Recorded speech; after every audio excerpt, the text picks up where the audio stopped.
اللہم صلی علی محمد وعلی آل محمد۔ السلام علیکم۔ دیکھنے اور سننے والوں کو خوش آمدید۔ آج ہم بات کریں گے ایران اسرائیل پر اور امریکہ کے ساتھ۔ ایران پر ممکنہ اسرائیلی حملے کے منصوبے کے متعلق لیک ہونے والی امریکی خفیہ دستاویزات میں کیا کہا گیا ہے؟ اسرائیل کی دفاعی امداد روکنے کی دھمکی۔ کیا ٹوٹتے وعدوں پر امریکہ غصے کا اظہار کر رہا ہے؟ کیا بڑی جنگ مشرق وسطیٰ میں چھڑ سکتی ہے؟ لبنانی جنگ سے تنگ آ چکے ہیں اور وہ امن چاہتے ہیں۔ شروع کرتے ہیں ایران پر ممکنہ اسرائیلی حملے کے منصوبہ سے متعلق لیک ہونے والی امریکی خفیہ دستاویزات میں کیا کہا گیا ہے۔ ایک ٹیلی گرام چینل نے میڈل ایسٹ سپیکٹر کے ذریعے کچھ مبینہ خفیہ امریکی دستاویزات شائع کی ہیں جن میں امریکہ کی جانب سے ایران پر حملہ کرنے کی اسرائیلی منصوبے کا جائزہ لیا گیا تھا۔ چینل کا دعویٰ ہے یہ دستاویزات امریکی انٹیلی جنس سے وابستہ ایک اہلکار نے انہیں فراہم کی ہیں۔ امریکی ایوان نمائندگان کے سپیکر مائک جانسن نے کہا کہ اس بات کی تحقیقات کی جا رہی ہیں یہ خفیہ امریکی دستاویزات کیسے لیک ہوئیں۔ CNN سے بات کرتے ہوئے مائک جانسن نے کہا انہیں اس بارے میں بریفنگ دی گئی ہے جس کی تفصیلات وہ فی الحال شیئر نہیں کر سکتے، تاہم انہوں نے تصدیق کی ہے اس ضمن میں تحقیقات کی جا رہی ہیں۔ CNN کے مطابق ایک اور نامعلوم امریکی اہلکار نے ان سے بات کرتے ہوئے کہا ہے کہ ان دستاویزات کا لیک ہونا انتہائی پریشان کن ہے۔ اس سے قبل خبر رساں ادارے ایسوسی ایٹڈ پریس AP نے 3 نامعلوم امریکی اہلکاروں کا حوالے سے بتایا تھا امریکہ اس بات کی تحقیقات کر رہا ہے کہ ایران پر ممکنہ اسرائیلی حملے سے متعلق واشنگٹن کے جائزے پر 2 خفیہ دستاویزات کیسے لیک ہوئیں۔ ایک امریکی اہلکار نے AP کو بتایا کہ یہ دستاویزات اصلی معلوم ہوتی ہیں۔ ان دستاویزات پر ٹاپ سیکرٹ لکھا ہے اور تاریخ 15 اور 16 اکتوبر درج ہے۔ مذکورہ ٹیلی گرام چینل تہران سے چلایا جا رہا ہے اور یہ مزاحمت کے محور کی خبروں کو کور کرتا ہے۔ ماضی میں اس چینل نے ایران کے سپریم لیڈر آیت اللہ سید علی خامنائی کے حوالے سے میمز بھی شائع کی تھیں۔ سیٹلائٹ امیجز کے ذریعے ایران پر حملہ کرنے کی اسرائیلی تیاریوں کے حوالے سے مرتب کردہ یہ جائزہ دستاویزات اس بات کی نشاندہی کرتی ہیں کہ اسرائیل اب بھی اپنے فوجی ساز و سامان کو ایران پر حملے کے لیے نزدیکی اڈوں پر منتقل کر رہا ہے اور اس نے حال ہی میں ایک بڑی فوجی مشق بھی کی ہے۔ امریکی اسپیس انٹیلی جنس ایجنسی اور امریکی نیشنل سیکورٹی ایجنسی کے جانب سے تیار کردہ یہ دستاویزات 5 آئیز یعنی امریکہ، برطانیہ، کینیڈا، آسٹریلیا اور نیوزی لینڈ کے 5 ملکی انٹیلی جنس اتحاد کے ساتھ شیئر کی جا رہی تھیں۔ ٹیلی گرام کے بعد امریکی چینل CNN نے بھی اس حوالے سے رپورٹ شائع کی۔ امریکہ تحقیقات کر رہا ہے کہ یہ دستاویزات کیسے لیک ہوئیں۔ کیا کسی نے جان بوجھ کر انہیں لیک کیا یا یہ دستاویزات ہیکنگ جیسے دیگر طریقوں سے حاصل کی گئی ہیں؟ ایسے معاملات کی تفتیش عام طور پر امریکن فیڈرل پولیس FBI، وزارت دفاع اور دیگر امریکی سیکورٹی اداروں کی ذمہ داری ہوتی ہے، تاہم FBI نے فی الحال اس پر کوئی تبصرہ نہیں کیا۔ خبر رساں ادارے اے پی کے مطابق پینٹاگون کی جانب سے ایک بیان میں کہا گیا کہ وہ ان دستاویزات کے بارے میں شائع ہونے والی رپورٹ سے آگاہ ہیں، تاہم انہوں نے ان کو مزید کوئی تبصرہ کرنے سے انکار کر دیا۔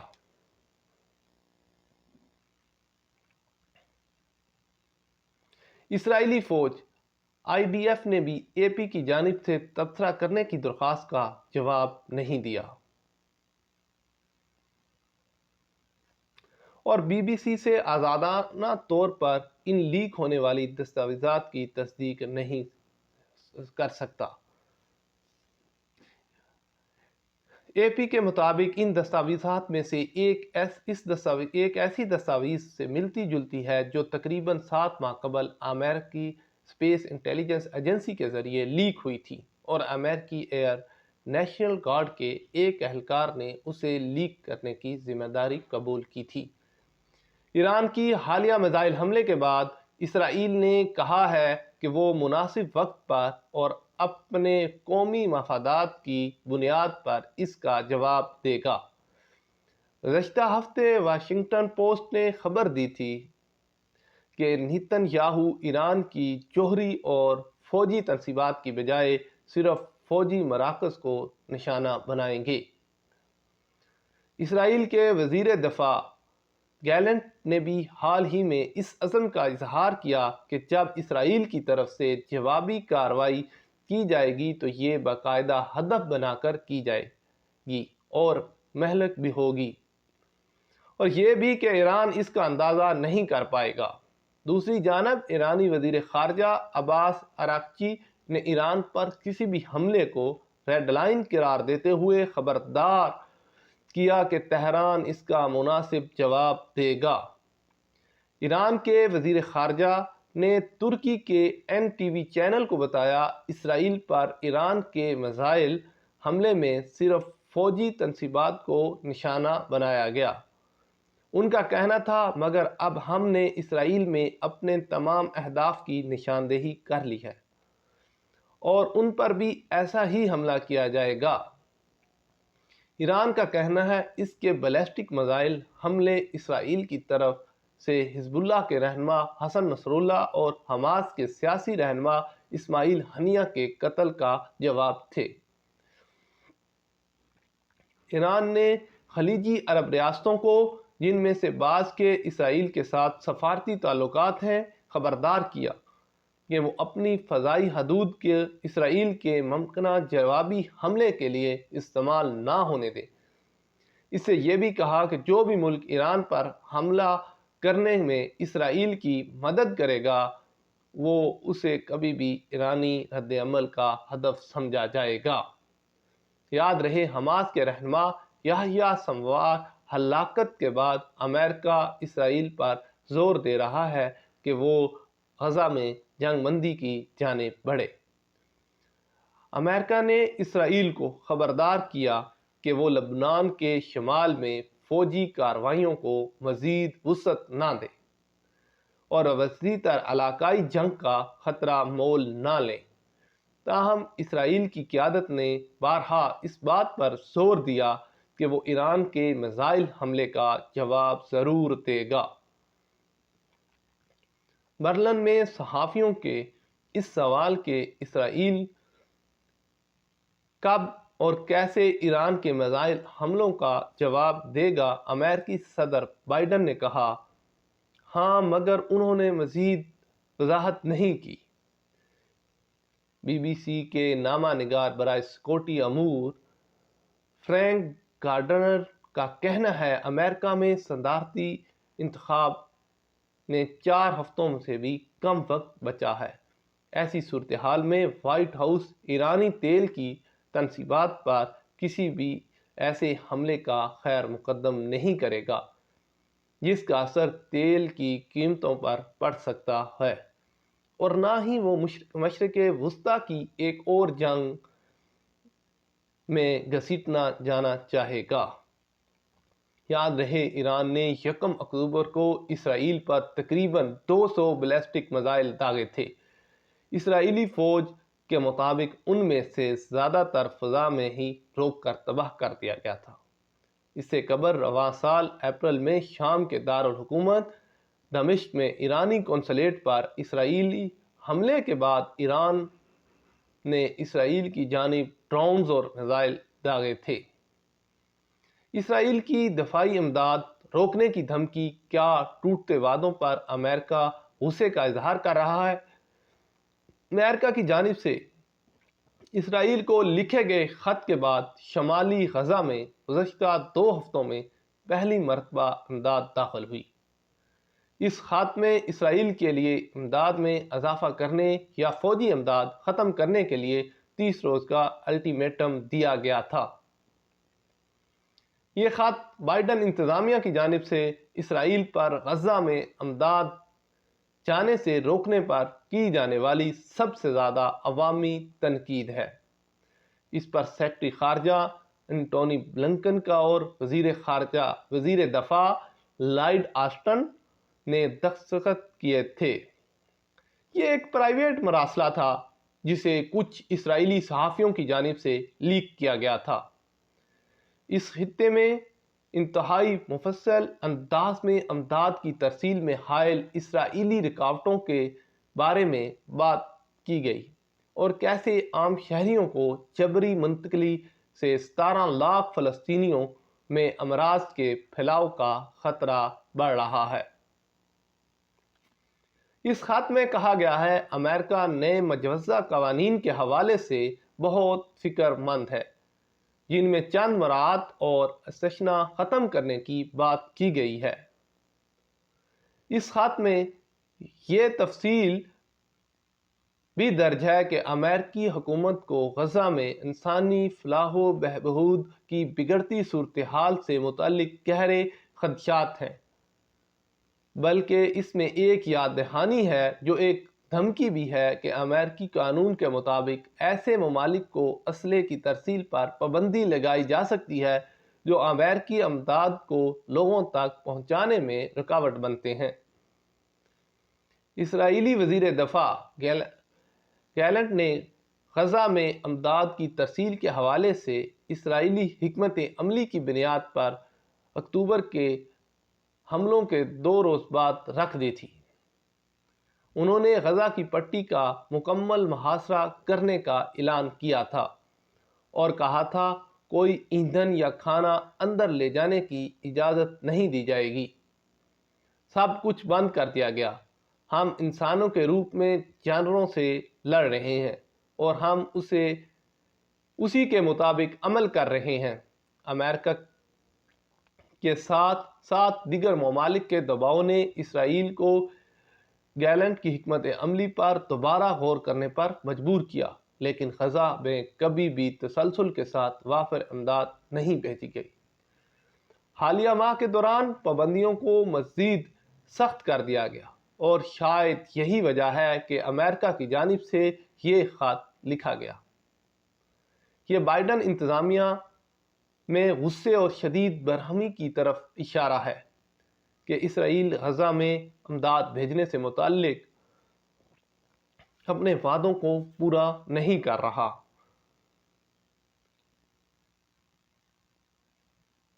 جب نیتن یاہو 27 ستمبر کو نیو یارک میں اقوام متحدہ کے جنرل اسمبلی سے خطاب کیا تھا تو انہوں نے ان الزامات کی کہ وہ غزہ میں لوگوں کو بھوکا رکھ رہے ہیں بے بنیاد قرار دیا تھا۔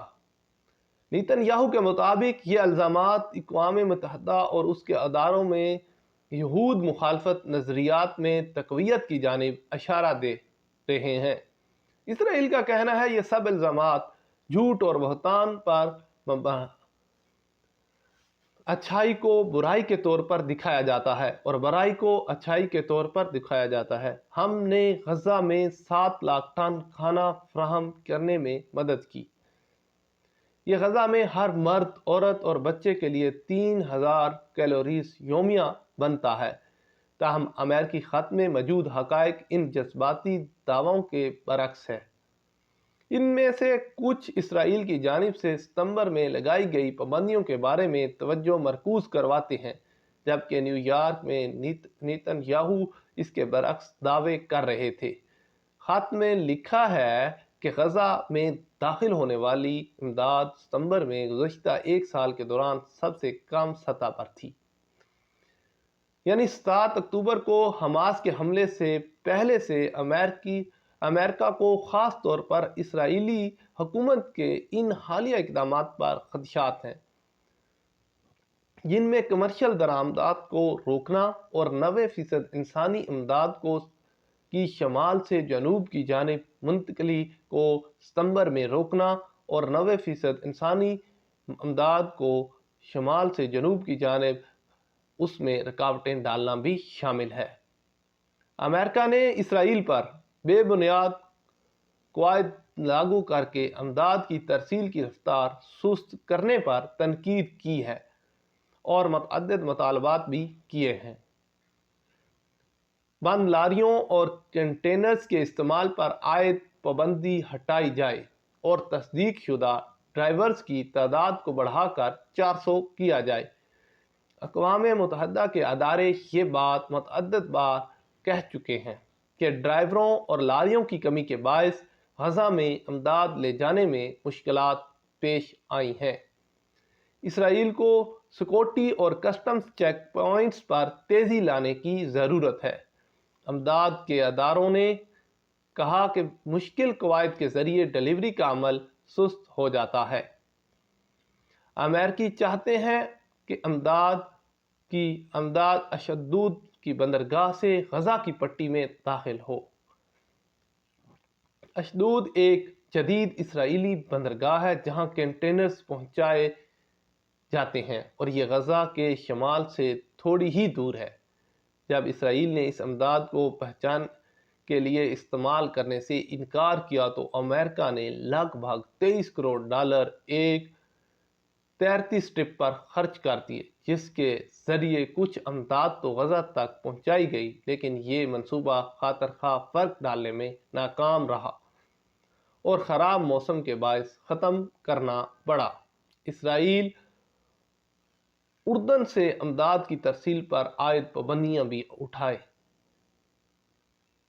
اسرائیل کا دعویٰ ہے حماس امداد چوری کر کے اسے زیادہ قیمت پر بیچتا ہے۔ امریکی عموماً اس بارے میں کچھ براہ راست نہیں کہتے، ایک جملے میں اس بات کی تائید کرتے ہیں کہ لاقانونیت اور چوریوں میں اضافہ ہوا ہے۔ خط میں سب سے اہم بات غزہ میں اسرائیلی پابندیوں کے حوالے سے کی ہے۔ امریکہ کی تنقید غزہ میں امداد پہنچانے میں رکاوٹوں کے علاوہ کچھ اہم چیزوں پر تھی۔ امریکہ نے مطالبہ کیا کہ شمالی غزہ کے محاصرے کو ختم کیا جائے، جہاں نیتن یاہو کی کابینہ موجود انتہا پسند قوم پرست وزراء چاہتے ہیں فلسطینیوں کی جگہ یہودی آباد کار ہیں۔ شمالی غزہ کے حوالے سے خدشات میں اسرائیل کے حالیہ حملے کے بعد سے اضافہ ہوا۔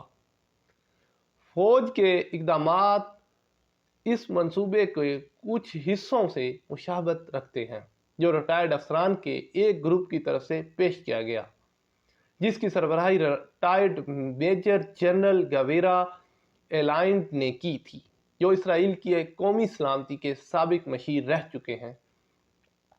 ایلانڈ کا کہنا ہے کہ وہ یرغمالیوں کی واپسی اور جنگ کو جلد ختم کرنے کے لیے ایک معاہدہ چاہتے ہیں، لیکن کیونکہ ایسا نہیں ہوا اس لیے ان کا خیال ہے مزید سخت گیر کارروائی ضروری ہے۔ اسرائیل پہلے ہی وادی غزہ کے ساتھ ایک راہداری کے ذریعے شمالی غزہ کو جنوب سے الگ کر چکا ہے۔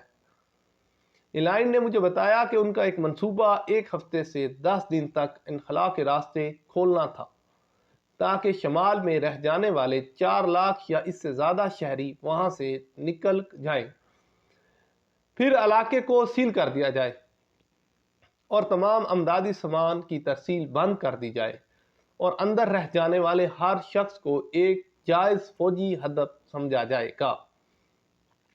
اس منصوبے کا ایک ورژن یہ بھی ہے کہ شمال میں جبالیہ کیمپ میں بھی دیکھنے کو ملا، جب اسے مکمل طور پر اسرائیلی فوجیوں، ٹینکوں اور ڈرونز کے ذریعے سیل کر دیا گیا تھا۔ بلنکر اور آسٹن کے خط میں زور دیا گیا شمالی غزہ سے جنوبی غزہ میں شہریوں کا جبری انخلاء اسرائیلی حکومت کی پالیسی نہیں ہو سکتا۔ امدادی ایجنسیوں کے پاس شمالی غزہ تک مسلسل رسائی ہونی چاہیے اور انہیں جنوب سے خطرناک اور اکثر جان لیوا راستہ اختیار کرتے کی بجائے اسرائیل سے براہ راست داخلے کی اجازت ہونی چاہیے، اور اگر کوئی آپریشنل ضرورت نہ ہو تو انخلاء کے احکامات کو منسوخ کیا جائے۔ اسرائیل نے 17 لاکھ فلسطینیوں کو، جن میں سے اکثر شمالی غزہ سے انخلاء کے نتیجے میں یہاں آئے تھے، ایک چھوٹی سی پٹی کو تک محدود کر دیا جو المواسی اور دیر البلح کے قصبوں کے درمیان ساحل کے قریب واقع ہے۔ خط کے مطابق یہاں لوگوں کی بڑی تعداد ہونے کے باعث خطرناک بیماریوں کے پھیلاؤ کا خطرہ ہے۔ امریکی چاہتے ہیں دباؤ میں کمی لائی جائے اور عام شہریوں کو موسم سرما کے دوران غزہ میں دوسرے علاقوں میں جانے کی اجازت دی جائے۔ بی بی سی ویریفائی نے اس بات کی تصدیق کی ہے اسرائیل ایسے علاقوں پر بھی حملے کیے ہیں جنہیں وہ پناہ گزین زون سے تصور کرتا ہے۔ اسرائیل کا دعویٰ ہے یہاں حماس کے رہنما موجود تھے۔ اس خط کے فوری نتائج نکلے ہیں۔ رواں ماہ کے آغاز کے بعد سب سے پہلی مرتبہ اسرائیل نے قافلے کی صورت میں امداد سے بھری لاریوں کو غزہ میں داخل ہونے کی اجازت دی ہے، تاہم یہ اس درجے کی امداد اب بھی نہیں جس کی امریکہ کی جانب سے درخواست کی گئی ہے۔ آیا یہ خط غزہ میں انسانی بحران کے خاتمے کی وجہ بن پائے گا؟ خاص طور پر فائر بندی کے بغیر یہ ایک علیحدہ موضوع ہے۔ اسرائیل کو 30 روز دیے گئے ہیں تاکہ وہ معاملات درست کرنے کی کوشش کرے۔ امریکی صدارتی انتخابات اسی وقت میں ہوں گے۔ امریکہ میں پولنگ ڈے سے پہلے تو حکومت اسرائیل تک اسلحے کی ترسیل نہیں روکے گی، خاص طور پر اس لیے اسرائیل ایران کے ساتھ جنگ کے دہانے پر ہے۔ اگر نائب صدر کملا ہیرس جیت جاتی ہیں تو بائیڈن انتظامیہ اسرائیل پر جنوری تک دباؤ برقرار رکھنے میں کامیاب ہوگی۔ اگر سابق صدر ڈونلڈ ٹرمپ دوسری مرتبہ صدر بنتے ہیں تو ایسے میں کہانی مختلف ہوگی، اور اگر گزشتہ ٹرمپ انتظامیہ کے 4 برسوں پر نظر ڈالی جائے تو یہ اندازہ لگایا جا سکتا ہے کہ نیتن یاہو کا زیادہ آزادی ہوگی کہ وہ جو بھی چاہیں کر سکتے ہیں جب تک جو بائیڈن وائٹ ہاؤس میں موجود ہیں۔ بائیڈن کو ان کی اپنی ڈیموکریٹک پارٹی میں اور اس کے علاوہ بھی اسرائیل کے اہم اتحادی کے طور پر اپنا اثر رسوخ استعمال نہ کرنے پر تنقید کا سامنا کرنا پڑا۔ امریکی فوجی اور سفارتی مدد کے بغیر اسرائیل کے لیے اپنی جنگیں لڑنا مشکل ہوگا۔ یہ خط بظاہر اسرائیل پر دباؤ ڈالنے کی ایک سنجیدہ کوشش ہے، اور جہاں تک اس خط میں بات ہے تو یہ غزہ میں مصیبتوں کا شکار فلسطینیوں اور امداد پر لگائی گئی پابندیوں کے باعث ہلاک ہونے والی کے لیے انتہائی معمولی اور بہت دیر سے اٹھایا گیا ایک قدم ہے۔